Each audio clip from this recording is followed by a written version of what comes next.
ఫిరాయింపు MLA Prakash గౌడ్పై Rajendranagar నియోజకవర్గ BRS incharge Karthik Reddy నిప్పులు చెరిగారు. ప్రకాష్ గౌడ్కు దమ్ముంటే ఎమ్మెల్యే పదవికి పోటీ చేసి మళ్లీ గెలవాలని సవాల్ విసిరారు. ఆయన నిస్సిగ్గుగా పార్టీ ఫిరాయించి కాంగ్రెస్లో చేరలేదంటూ బుకాయిస్తున్నారని మండిపడ్డారు. కాంగ్రెస్లోకి జంప్ కొట్టిన రోజే ప్రకాష్ గౌడ్ కథ ముగిసిందని కార్తిక్ రెడ్డి చురకలంటించారు.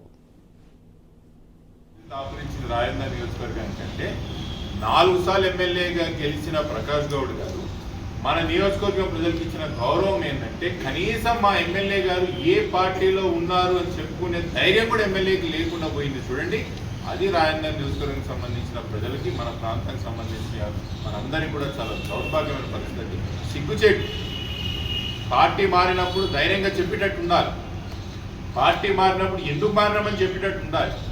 పార్టీ మారి కారణాలు చెప్పేటట్టు ఉండాలి. నాకు నచ్చిందో నచ్చలేదో, నేను పలానా పార్టీలో పలానా విషయం నచ్చింది, నాకు నచ్చలేదని చెప్పి బాజాప్తా ఇంకో పార్టీలో పోయినప్పుడు ధైర్యంగా చెప్పుకునే ఒక పరిస్థితులు నాయకుడికి ఉండాలి అంటారు. ఈరోజు కాంగ్రెస్ పార్టీలో చేరి అబద్ధ పిటిషన్ వేసి, అఫిడవిట్ వేసి మేము ఇంకా బీఆర్ఎస్లో ఉండమని ఒక బుగాయింపు మాటలు చెప్పొచ్చు. కానీ ఎన్ని రోజులు చెప్తారు ప్రజలకు తెలియదా? ప్రజలు మనందరికన్నా చాలా తెలివైన వాళ్ళు. ముమ్మాటికి ప్రజలు మీరు ఏ పార్టీలో ఉన్నారు, మీరు ఎప్పుడు పోయినరు, ఎందుకు పోయారు, ఏ అవసరాలకు పోయినారు అనే విషయం చాలా స్పష్టంగా తెలుసు. ఇవన్నీ కూడా ప్రజలు రానున్న రోజులు ముమ్మాటికి మీకు బుద్ధి చెప్తారు.